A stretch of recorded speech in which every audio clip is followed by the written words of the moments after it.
Hello there guys, Dave Nader here, and today I have another book review. Today I'm reviewing the 7th book in J.K. Rowling's Harry Potter series, Harry Potter and the Deathly Hallows. And of course it used to be the last book in the series until Cursed Child, the play, came out. And, let's just go ahead and jump right into the plot synopsis here. Harry Potter does not go to Hogwarts this time around. You'd be surprised just how quickly crap hits the fan. Just bad things happen, and Harry Potter and Ron and Hermione have to go on the run, and they're just like camping out like all over the world, really, and they're having to travel around and find the Horcruxes so that they can make Voldemort vulnerable and be able to take him down, without giving away too much of things that happened in the last book.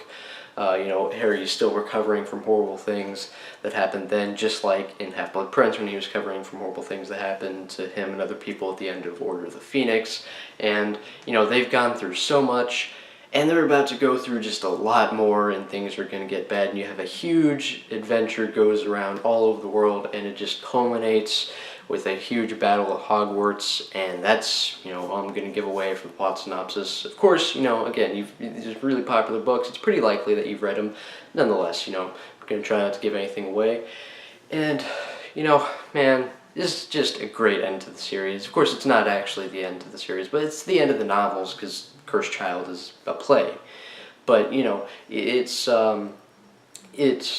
pretty much just the perfect way to end the series. As I said, it doesn't take place at Hogwarts, so you're not cooped up in that location for the entire book.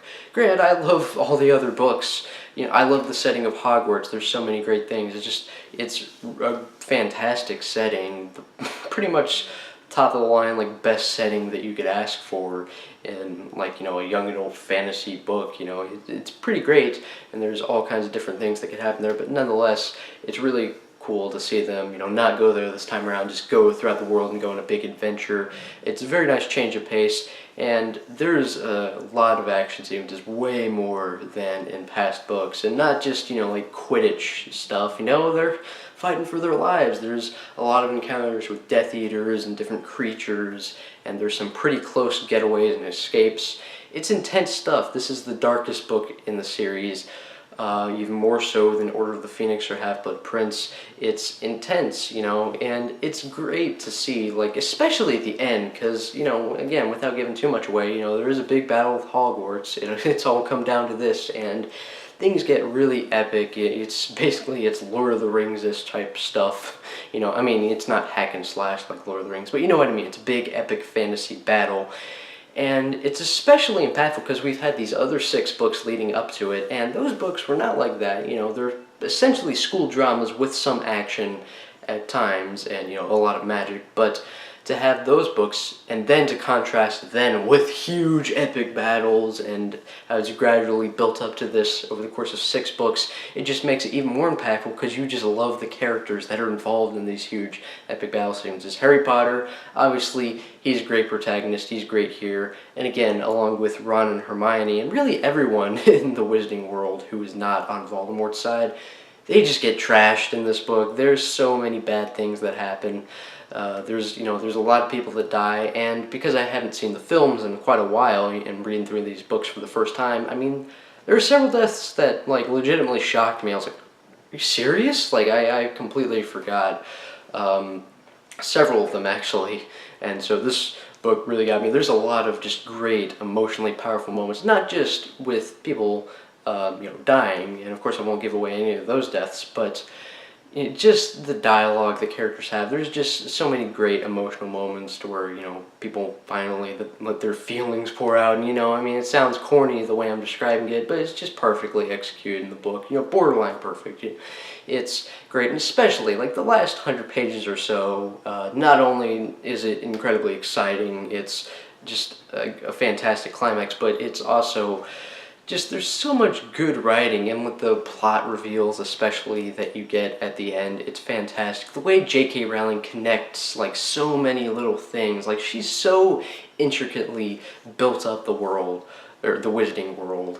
in these Harry Potter books, and it's fantastic. And obviously, it's so detailed. You know, if you look at documentaries and look behind the scenes, and you know the process that she went through to write the books, then you can really, truly, like, take a look and see into just how much. But clearly, even if you didn't look at that, you can tell, like, this is so detailed, and the way in this last book especially, she connects certain things and makes so many things make sense. I couldn't detect like any plot holes. It's just so good and so surprising, and there's just so many great reveals, and it's so satisfying to see. Again, all the characters are so lovable as per usual, and to see them in danger just makes it so intense. And again, there's some pretty shocking moments with deaths, and you know, this book has some legitimately scary moments. Like, you know, about halfway through the book, there's a segment in Godric's Hollow, and I'm not gonna mention it, but like what actually happened there, I was like, ugh.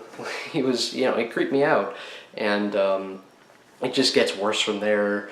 And you know, it's intense. It's really exciting. It's very emotionally impactful. The dialogue is as wonderful as ever, and there's again so much great emotional dialogue and great reveals for the rest of the series. You empathize and sympathize with the characters perfectly. I love all the characters. You know, it's great to see Neville. Like in Order of the Phoenix review, of course, I mentioned that he kind of comes into his own as a character and he starts to take charge. In this book, I mean, he's a badass. You know, he really is.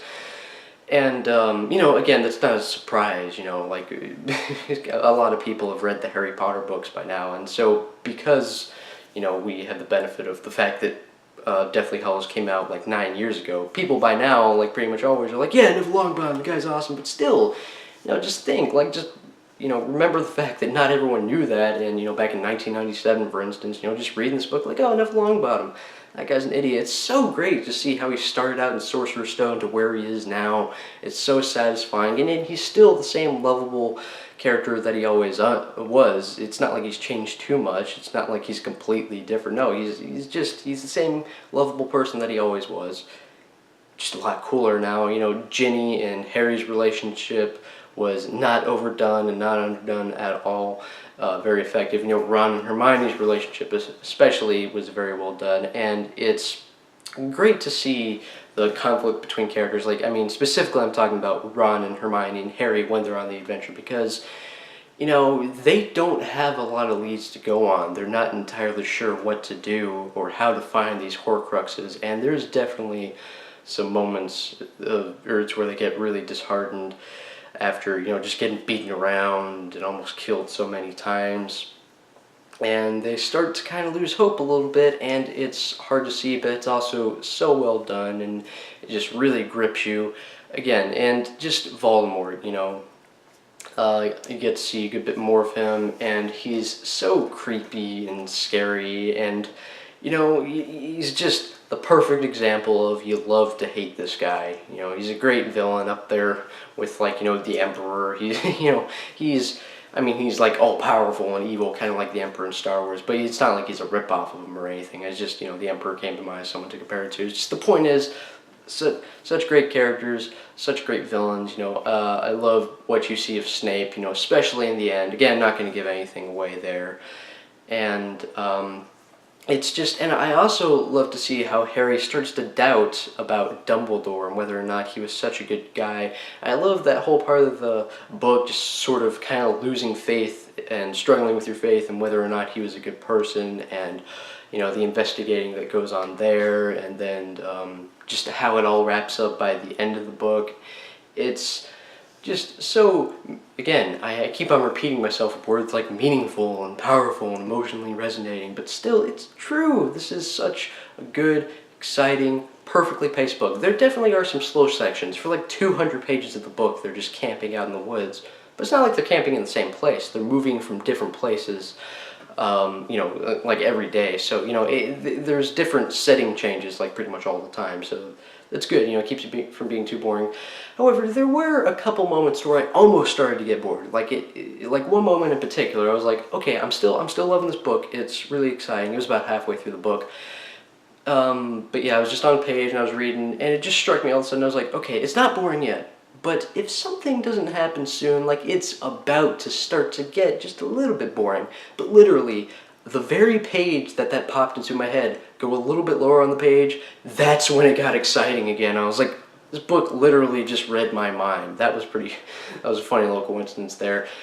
But again, yeah, obviously you can tell, I'm kind of geeking out over this book. I love this book.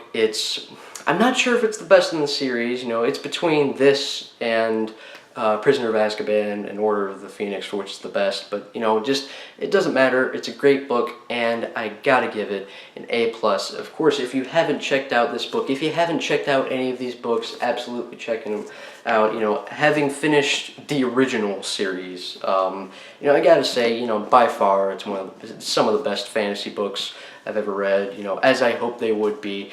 I was not disappointed at all, like in any capacity, by the Harry Potter series. It truly lived up and exceeded my expectations. Totally check out these books. I love them. I hope you will too. But yeah, just check out these books. Thank you for watching the video. Goodbye.